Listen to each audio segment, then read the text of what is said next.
We are about 48 hours into the second Trump administration, and already it has been a chaotic whirlwind of atrocity after atrocity with truly no end in sight. I don't know about you, but the news cycle this week has me feeling very bad. From an inaugural address filled with falsehoods and terrifying promises to Roman salutes, wink, more drama over cabinet picks, and a flurry of executive orders meant to overwhelm us so we look away, it's hard to know what's worth paying attention to, and most people, when overwhelmed, will simply shut down. That's the point. So instead of looking away, today I'm going to break down all the executive actions Trump has taken in his first full 48 hours as the 47th president, at least the ones that are on the public record. This is going to be a long 4 years. Let's get into it. The inauguration on Monday was met with a wide array of emotions across the media landscape. For me, it was personally met with emotions of, this is very bad, and wow, 4 years is so long. This article from PBS NewsHour has the headline, Trump makes sweeping promises while ripping into the country's past leaders during his inaugural address. Using the Ground News browser extension, it's helpful to see that this news source has a left-leaning bias. I really love the Ground News web browser extension because I can see it while I browse news articles, and if I want to see how other sources are framing the story, I can click full coverage. On the Ground News website, you can see that there are 282 sources covering the inauguration. Among them, the left-leaning publication Truthout uses the headline, Trump makes frightening far-right promises in inauguration speech, while the far-right, the Gateway Pundit, frames it as, President Trump humiliates Democrats with blistering opening lines of inauguration speech, destroys crooked Joe Biden and his dirty shadow regime. Very different takes, and if you're only reading content that skews left or right, you may not know how the other side is interpreting the situation. This is where Ground News comes in and why I've been using them for over a year. Today's partner, Ground News, is an app and website that offers tools to help you critically analyze the news you read, which is more important than ever, providing context to understand the full picture. If you scroll down, you can see the overall factuality rating of the sources. 81% of these sources score high factuality ratings, so you can tell which source you can actually trust. You can also see more information about who owns which source. Only 13% of sources are independent, with fully 56% part of a larger media conglomerate. I've also seen many comments from people asking for insights into what the other side is saying, and I've been using the Ground News blind spot feature to help me. They highlight stories that one side of the political spectrum is covering more heavily than the other.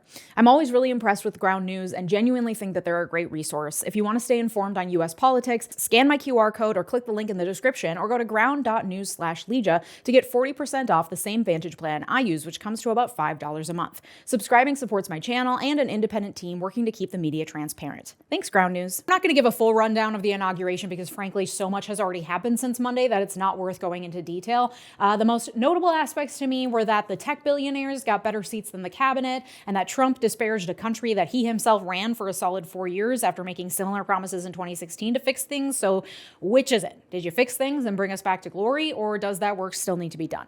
According to his speech on Monday, we're a land in disarray about to enter a new golden age by taxing other countries, which isn't a thing, kicking out millions of criminal aliens who don't exist, and also drill baby drill, which is a thing that very much does exist, especially now thanks to his latest executive orders. Oh, also, God saved him from assassination so he could come back and make America great.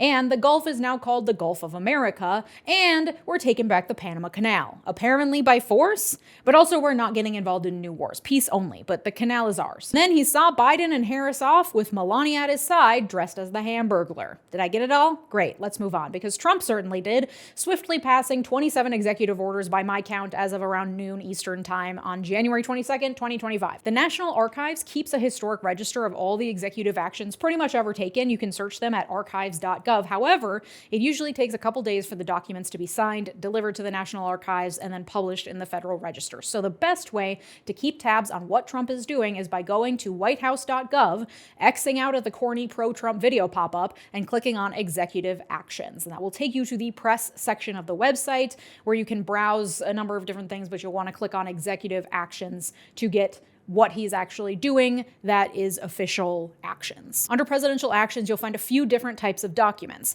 memoranda, proclamations, and executive orders. They're pretty easy to decipher sometimes because the very first sentence of the document will either say memorandum, or I hereby proclaim, or I hereby order. According to reporting from NPR, the main difference is that the executive order must cite the president's constitutional authority by literally saying, by the authority vested in me as president by the Constitution, etc., etc. By contrast, presidential memos are sent usually usually to administrative heads and bodies and are used to manage administrative matters within the executive branch. The president doesn't have to cite his constitutional authority, and they don't tend to be published in the Federal Register, so they can fly under the radar more easily. And then proclamations typically address the activities of private individuals and sometimes don't have the force of law. That being said, according to a report from the Congressional Research Service, all three, orders, proclamations, and memos, don't technically have much distinction. They could all have force of law if the president is issuing them pursuant to some legal right he has to do so, which he would cite to in the document. So we can say he officially has passed 27 executive orders. All of the presidential actions should be scrutinized, however, because they very well could have the full legal weight of an executive order. In any case, if an executive action, whether an order, memo, or proclamation, does have the force of law, meaning the president cites some legal authority he has to issue the document, then it is the law. Congress can't override a presidential action unless it was taken by authority vested in the president by Congress itself. So Congress could say, hey, we take it back. You shouldn't have that authority.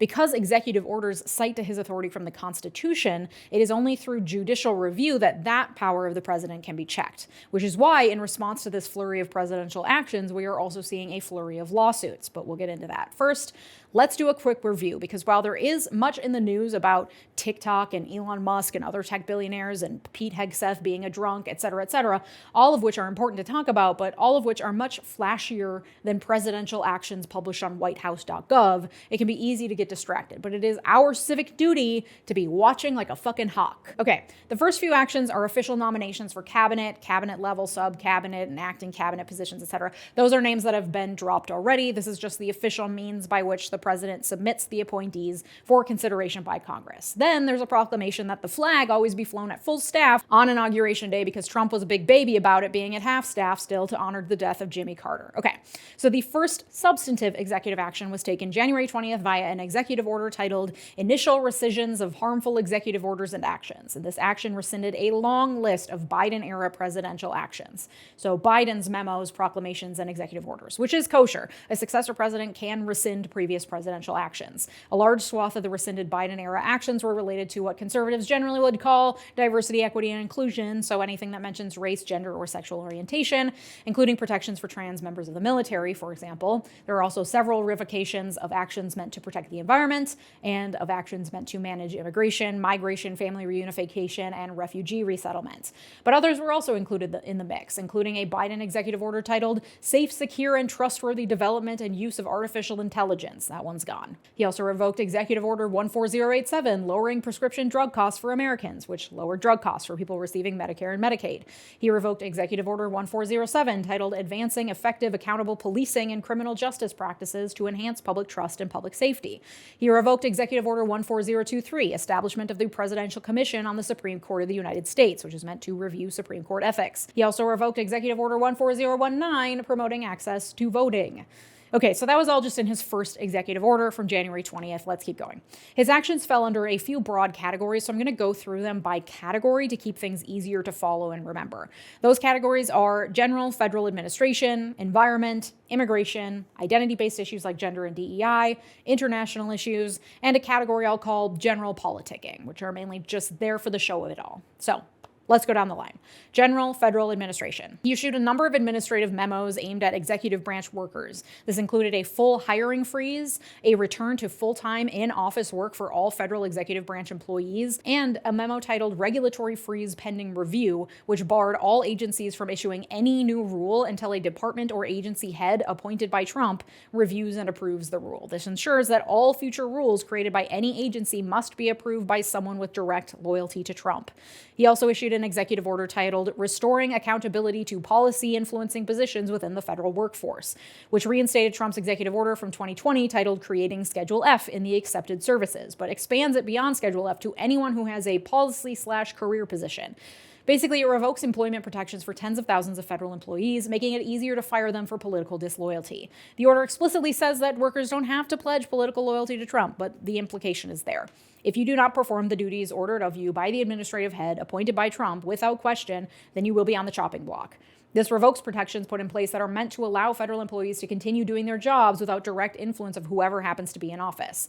He also issued a memo titled Restoring Accountability for Career Senior Executives, which applies to career senior executive officials, stating because they wield significant government authority, they must serve at the pleasure of the president. It says officials who engage in unauthorized disclosure of executive branch deliberations to the media, violate the constitutional rights of Americans, refuse to implement policy priorities, or perform their duties inefficiently or negligently should be held accountable. This is an extension of that Schedule F to higher-level officials within governmental agencies, basically saying they too are on the chopping block if they don't sufficiently bend the knee. He also issued the executive order titled Reforming the Federal Hiring Process and Restoring Merit to Government Service, which states federal hiring should not be based on impermissible factors such as one's commitment to illegal racial discrimination under the guise of equity or one's commitment to the invented concept of gender identity over sex. So removing DEI from the federal hiring process, basically. Next executive order is called Holding Former Government Officials Accountable for Election Interference and Improper Disclosure of Sensitive Governmental Information, which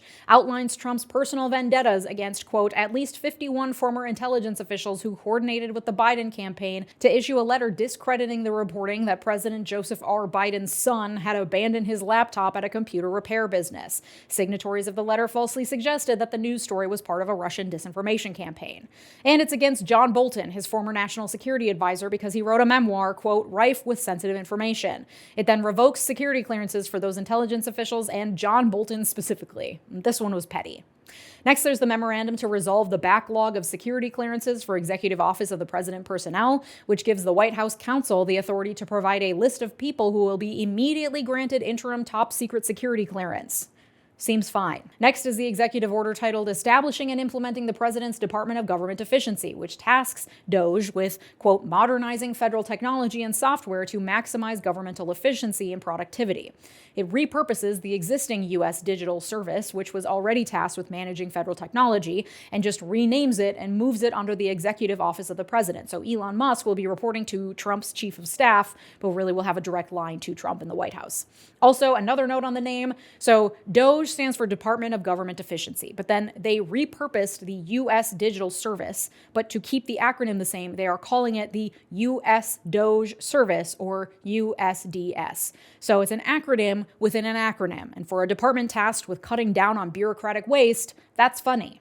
The order also requires all agency heads to, quote, ensure USDS has full and prompt access to all unclassified agency records, software systems, and IT systems. So we're giving Elon Musk, one of our government's largest recipients of handouts, access to the software and IT systems of our entire government.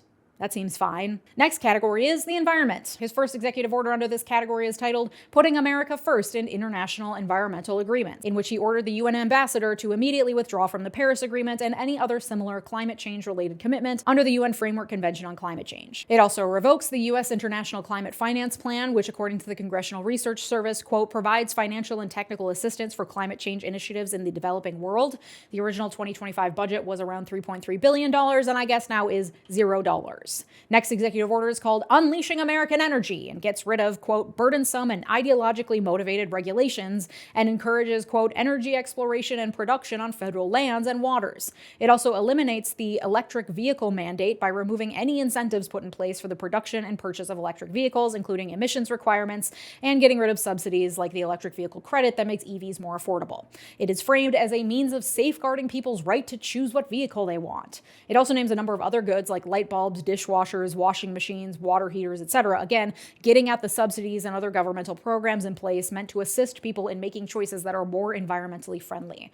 It also revokes another list of past Biden-era presidential actions, some of which were listed in that first executive order, some weren't, all related to climate change and clean energy. It also revokes all guidance from any environmental agencies or working groups that were created under Biden, and it takes issue with things like calculations of the social cost of carbon and other harmful emissions, saying they're, quote, marked by logical deficiencies, a poor basis in empirical science, politicization, and the absence of a foundation in legislation. This executive order also terminates the Green New Deal, calling all agencies to pause the disbursement of funds appropriated through the Inflation Reduction Act. It also ties the increase of natural gas and drilling in the U.S. to national security. This one was lengthy and quite technical, an example of how prepared Trump's cronies were, likely with ties to Project 2025, just waiting in the wings with extensive executive orders to thoroughly formally rebuke science and regulations and tie it to American jobs, prosperity, and security, none of which will matter when we're all smoldering piles of ash because the Earth has become uninhabitable. The next memo has a fun name: putting people over fish, stopping radical environmentalism to provide water to Southern California. It's a memo to the Secretaries of Commerce and the Interior directing them to route water from the Sacramento-San Joaquin Delta to other parts of the state of California to help increase their water supply. He tried to do this before, but the state of California filed a lawsuit to halt the order in order to protect various species of fish, because it turns out it's incredibly environmentally damaging to reroute water like that. But according to Trump in this memo, quote, "This enormous water supply flows wastefully into the Pacific Ocean, which is such a wild way to reframe the natural and normal flow of water that sustains life on this planet." The next executive order is called declaring a national energy emergency. An emergency declaration allows for more resources to be dispersed to address the emergency. By declaring that we have an energy emergency, he is ordering agency heads to use all emergency authorities available to them to facilitate the production of domestic energy, including through eminent domain and the Defense Production Act, which allows the government to forcibly obtain land under certain circumstances. Because it's an emergency, that also means that there are loopholes within the EPA and Clean Water Acts that allow them to forego certain testing and regulations around environmental protection. Oh yeah, because it's an emergency, the Army can get involved as well. National security is a powerful argument in favor of doing all sorts of heinous things. Next, there's the memo, temporary withdrawal of all areas on the outer continental shelf from offshore wind leasing, review of the federal government's leasing and permitting practices for wind projects, which pretty much sums it up. Offshore wind, bad. We will no longer allow it, and we're going to do an overhaul of leasing and permitting for wind projects, meaning it's going away. He expresses great concern for marine life and the fishing industry in this one, which is interesting. It's almost like he only cares about shit when it helps him get his way. Weird. And then finally, the executive order titled Unleashing Alaska's Extraordinary Resource Potential, which will likely do what the other executive orders already did, expedite energy production on U.S. land, but specifically Alaska in this one, because Alaska has some specific protections that Trump has pretty much fully rescinded. Basically, it's open season for Alaskan oil and really all federal lands. Next category is immigration. First, we have the proclamation declaring a national emergency at the southern border of the United States. Pretty self-explanatory. When a president declares a national emergency, it allows for the use of extra force and funds directed at the declared emergency. Great for reacting to floods and fires, not great when directed at individuals usually. His declaration includes that the emergency requires use of the armed forces and gives the Secretary of Defense, who I'll remind you will likely be the incredibly unqualified 𝗦𝗢𝗨𝗥𝗧𝗏, whose former sister-in-law just released a sworn affidavit saying his second wife was physically afraid of him and had a secret safety word with her just in case. Hey, if you need a secret safety word with someone to protect you from your partner, that is abuse. Okay? Anyway, old Pete, once he's confirmed, will have the authority to order as many units or members of the armed forces down to the border as he deems fit. Next executive order is titled Clarifying the Military's Role in Protecting the Territorial Integrity of the United States, and orders the armed forces to, quote, prioritize the protection of the sovereignty and territorial integrity of the United States along our national borders by repelling forms of invasion including unlawful mass migration, narcotics trafficking, human smuggling and trafficking, and other criminal activities. This, combined with the National Emergency Declaration, just makes it easier to send troops to the border. Next executive order is called Realigning the United States Refugee Admissions Program, which suspends the U.S. refugee admissions program until such time as the further entry into the United States of refugees aligns with the interests of the United States, i.e. never, at least according to Trump. Again, it's all about public safety and national security. Historically, the government gets away with doing a lot of heinous shit to people in the name of national security. So anytime national security is invoked, my ears perk up because it's a convenient catch-all. TikTok ban, national security. Rejecting refugees, national security. Internment camps for all Japanese Americans, national security. Next executive order is called Protecting the Meaning and Value of American Citizenship. This is the one that reimagines the 14th Amendment to no longer grant birthright citizenship to anyone born in the U.S. to parents who aren't citizens or permanent residents. The language of the 14th Amendment says, quote, all persons born or naturalized in the United States and subject to the jurisdiction thereof are citizens of the United States and of the state wherein they reside. The executive order claims, quote, the 14th Amendment has never been interpreted to extend citizenship universally to everyone born within the United States. The 14th Amendment has always excluded from birthright citizenship persons who were born in the United States but not, quote, subject to the jurisdiction thereof. which is not true, and an absurd stretch of legal language. The 14th Amendment was passed in the wake of the Civil War to grant citizenship to African Americans and clarify who is a citizen, a question that was deeply debated prior to the Civil War. There is extensive contemporaneous evidence at the time the 14th Amendment was written, and I think they'd be hard-pressed to prove the language, quote, subject to the jurisdiction thereof, somehow excludes people whose parents were not lawfully present or were here temporarily, as this order asserts. It is commonly established law that wherever you are physically renders you subject to the jurisdiction of that location. If you live in Minnesota and are speeding in Ohio, you better bet you're subject to the jurisdiction of Ohio's driving laws. If you live in Mexico and you are speeding in Ohio, you will also be subject to the jurisdiction of Ohio's driving laws, whether or not you are in this country legally. To say that the child born within the United States to a person here illegally is not subject to the jurisdiction of the U.S. is legally absurd and is already being challenged in court. Trump also does not have the authority to interpret what the Constitution means or to override the Constitution. That is the sole purview of the courts or through the passage of constitutional amendments, which is why they use the language, quote, has never been interpreted to extend citizenship universally, because then they can claim they're not overriding the Constitution, because it doesn't say that at all and everyone knows it. And it is true that there are incredibly limited exceptions to birthright citizenship. The 1898 Supreme Court case United States v. 𝗦𝗡𝗦𝗡𝗦 lays it out pretty clearly. It says, quote, the 14th Amendment affirms the ancient and fundamental rule of citizenship by birth within the territory, in the allegiance and under the protection of the country, including all children here born of resident aliens. The exceptions are for foreign diplomats who have children here, or of, quote, enemies within and during a hostile occupation of part of our territory. And this is important language because Trump and his cronies have been increasingly backing up their repudiation of birthright citizenship by framing immigrants as, quote, enemies from within who are hostile occupants of our territory, even though there is no way that is what the text originally meant. This is one that will affect millions of Americans who have lived here their entire lives. The lawsuits pending against it are asking the courts to temporarily halt the order from going into effect next month, pending the outcome of the litigation. And I think it's highly likely the order will be halted and will not be upheld in court, but it sends a very clear message nonetheless. Next executive order is called Securing Our Borders, which appears to be a catch-all additional declaration about his intent to secure the borders, but does what his other orders already did. It just says the U.S. will take all appropriate action to secure the borders through building the wall, preventing illegal immigration, detaining and deporting immigrants who commit crimes, and, quote, obtaining complete operational control of the borders of the United States. Again, a lot of flashy language about a thing that no prior administration has ever achieved, and neither will this one. Next is the executive order titled Protecting the American People Against Invasion. Just kind of hammers home that it is his policy that the government will enforce existing immigration laws. But this time, they're going to force them really good. They're going to be really better and thorough. And that ought to do it. Again, lots of showy words, not much substance beyond laws that already exist and directives that are already in place.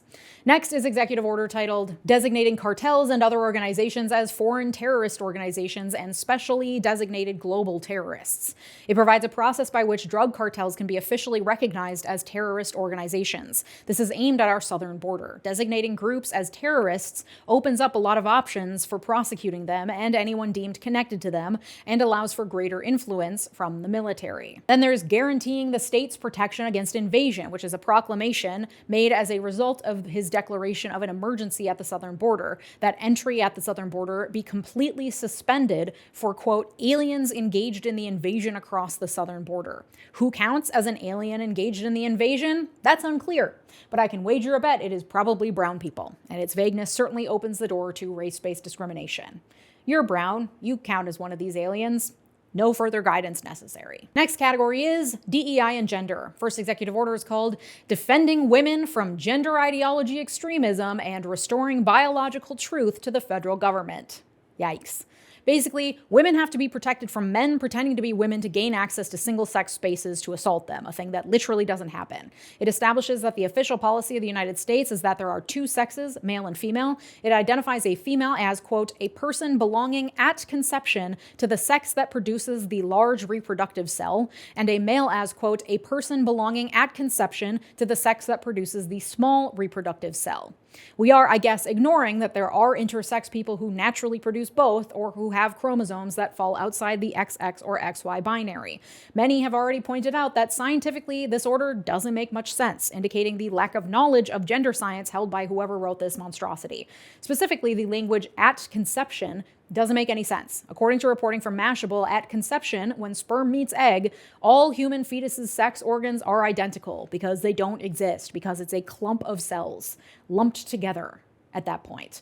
And as the fetus develops, it does not have any testes, the thing that produces the, quote, small reproductive cell, until 6 or 7 weeks later, which is when the Y chromosome begins to express itself. Without the Y chromosome, the testes won't form and the fetus will continue to develop into a female. So basically, we are all ambiguously owners of female-like genitalia for a solid month and a half after conception. The absence of any mention of chromosomes or anything approaching science-based language in this order makes it incredibly vague and hard to enforce. This order also requires all official government documentation to reflect the person's sex assigned at birth and bars all federal agencies and employees from using the term gender and bars federal funds from being used to promote gender ideology. This is straight out of the Project 2025 playbook. This one is long, but if you're going to read any of them, I would suggest you read this order. I could do an entire episode just on this one, and I might just do that. The next executive order is titled Ending Radical and Wasteful Government DEI Programs and Preferencing, which claims, quote, the Biden administration forced illegal and immoral discrimination programs, going by the name diversity, equity, inclusion, into virtually all aspects of the federal government. And it calls for the termination of all DEI mandates, policies, and programs under whatever name they appear, because to them, DEI is so much more than the initiatives labeled DEI. It also calls for the elimination of, quote, environmental justice offices and positions, and pretty much anything with equity in the title. Next is the action titled Keeping Americans Safe in Aviation, which is a continuation of anti-DEI actions that specifically calls on the Secretary of Transportation and the FAA to end DEI hiring initiatives in air travel industries. And he issued an order called Ending Illegal Discrimination and Restoring Merit-Based Opportunity, in which he co-opts the importance of civil rights protections to say that DEI creates immoral and demeaning race and sex-based preferences in violation of civil rights. DEI is also dangerous because it diminishes, quote, the importance of individual merit, aptitude, hard work, and determination when selecting people for jobs and services in key sectors of American society, including all levels of government and the medical, aviation, and law enforcement communities. It then calls on all governmental agencies to terminate DEI initiatives, which is redundant given his other orders, but also orders all agencies to enforce civil rights laws by combating, quote, illegal private sector DEI programs. So in this order, he's deemed private DEI programs to be illegal too, which could open up the floodgates of litigation against private companies who'll get sued by white guys who feel discriminated against because there's a chief diversity officer or something. This will provide a strong incentive for companies to gut whatever meager DEI initiatives they have. Next category, international. First up, executive order titled Withdrawing the United States from the World Health Organization. Trump withdrew us from the WHO in 2020 in response to COVID-19, and this executive order complains of, quote, onerous payments required of the US and not required of China. According to the New York Times, quote, public health experts say US withdrawal from the WHO would undermine the nation's standing as a global health leader and make it harder to fight the next pandemic. It will leave the CDC without access to global health data and will harm US interests and national security, according to experts. But in this case, I guess national security concerns don't matter.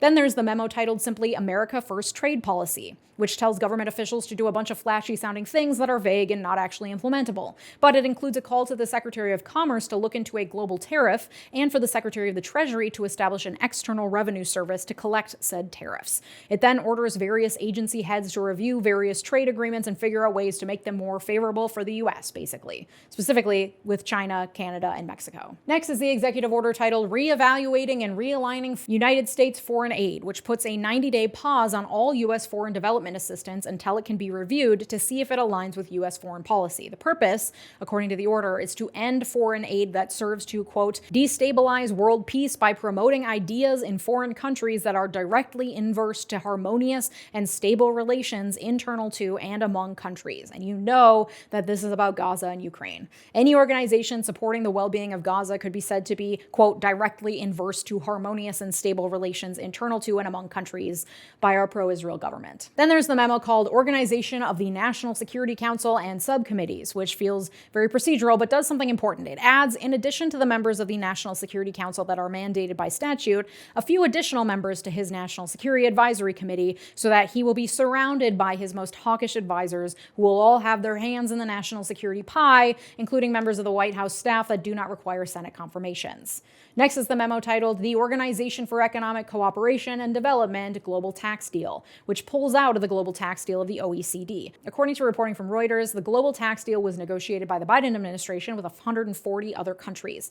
Most other countries adopted a 15% global corporate minimum tax, which is a tax meant to help close the loopholes that large corporations use to avoid paying taxes. But our Congress never approved that rate, of course, so we have a 10% global minimum tax, though some countries may be able to collect a top-up tax from U.S. companies paying a lower rate. And Trump calls that retaliatory in this memo and pulls us out of the agreement, citing, quote, discriminatory foreign tax practices. We are the victims of our own agreements, I guess, even the ones where we're the only ones paying less than everyone else.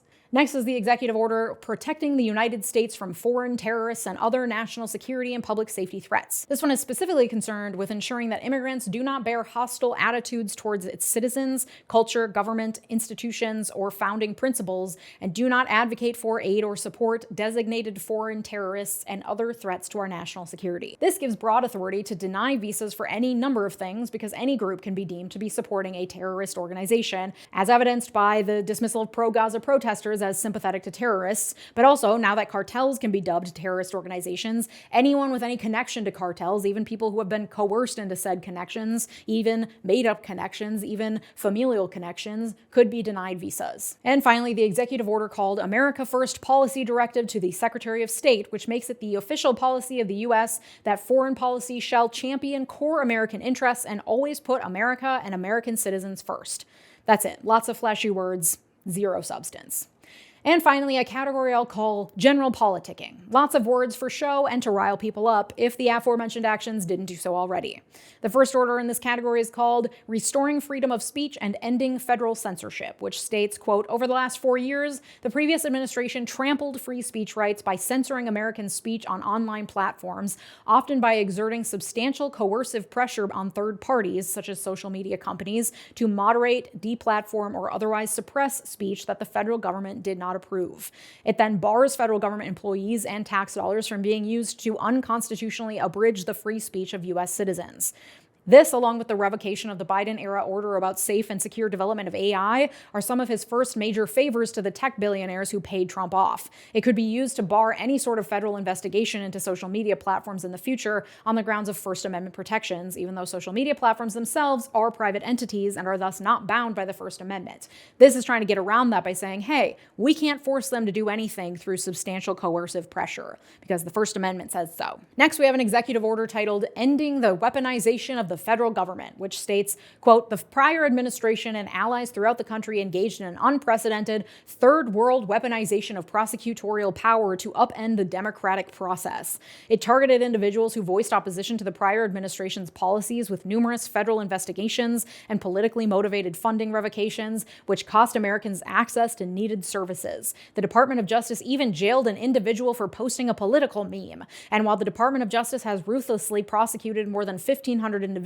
associated with January 6th and simultaneously dropped nearly all cases against BLM rioters. I believe the political meme reference, and I'm not sure, but I think it's about a guy named Douglas Mackey, who was convicted in 2023 of election interference. Prior to the 2016 election, according to the DOJ, Mackey, quote, tweeted an image depicting an African-American woman standing in front of an African Americans for Hillary sign. The ad stated, avoid the line, vote from home, text Hillary to 59925 and vote for Hillary and be a part of history. The fine print at the bottom of the deceptive image stated, quote, must be 18 or older to vote, 1 vote per person, must be a legal citizen of the United States, voting by text not available in Guam, Puerto Rico, Alaska, or Hawaii, paid for by Hillary for president 2016. That was all a lie, obviously. But according to this executive order, he was persecuted for posting a political meme. The executive order then orders the DOJ and Director of National Intelligence to investigate activities over the last 4 years where actions were taken that, quote, appear to have been contrary to the purposes and policies of this order. The purpose and policy of the order, of course, being to give free rein to the people who break the law in furtherance of Trump's mission. His next action was titled Delivering Emergency Price Relief for American Families and Defeating the Cost of Living Crisis. It blames Biden for an inflation crisis and orders the heads of all executive departments and agencies to take, quote, appropriate actions to lower the cost of housing and expand housing supply, eliminate unnecessary administrative expenses and rent-seeking practices that increase healthcare costs, eliminate counterproductive requirements that raise the cost of home appliances, create employment opportunities for American workers, including drawing discouraged workers into the labor force, force, and eliminate harmful coercive climate policies that increase the costs of food and fuel. Which is just wildly vague. The purpose of this is to be showy but not actually do anything. And in fact, the purpose of a lot of these executive orders, while scary sounding, is to be showy and not actually do anything. A lot of what he's ordering is not possible or is too vague to be actually implemented. An important thing to keep in mind as we go through these: showy language and scary promises don't necessarily lead to action. Then he made a proclamation titled "Granting Pardons and Commutation of Sentences for Certain Offenses Relating to the Events at or Near the United States Capitol on January 6, 2021. I assume you can guess what that one was about. It commuted the sentences of certain individuals by name, including Stewart Rhodes, the founder of the Oath Keepers. It then grants a full, complete, and unconditional pardon to all other individuals convicted of offenses related to January 6th, and it orders the Attorney General to dismiss all pending cases. And this affects, according to Trump, about 1,500 people. His next executive order is titled "Application of Protecting Americans from Foreign Adversary Controlled Applications Act to TikTok," which gives him 75 days to review the TikTok ban before it goes into effect. So sometime in April, we should have an answer as to how he plans to move forward or not with the TikTok ban. Until then, it will remain available, though I don't know about you, but I feel less enthusiastic about it since Monday when it publicly thanked Trump for saving it. And now, at least anecdotally, they're censoring certain hashtags related to Trump, though I'm not sure what their official stance is. I'm just generally feeling grossed out by social media lately. YouTube is the only major platform that so far has not made any public appeals to Trump's authority, so I'm happy to be mostly on this platform, but I do hate that my fate is in the hands of the whims of a social media platform. So please join my Patreon or follow my newsletter. It's scary out here. The next executive order is called "Restoring the Death Penalty and Protecting Public Safety," which claims, quote, "capital punishment as an essential tool for deterring and punishing those who would commit the most heinous crimes and acts of lethal violence against American citizens," and also, quote, "capital punishment continues to enjoy broad popular support." And this is partially true. According to Pew Research, 60% of Americans somewhat or strongly favor the death penalty. But at the same time, fully 78% of Americans say, quote, "there is some risk that an innocent person will be put to death."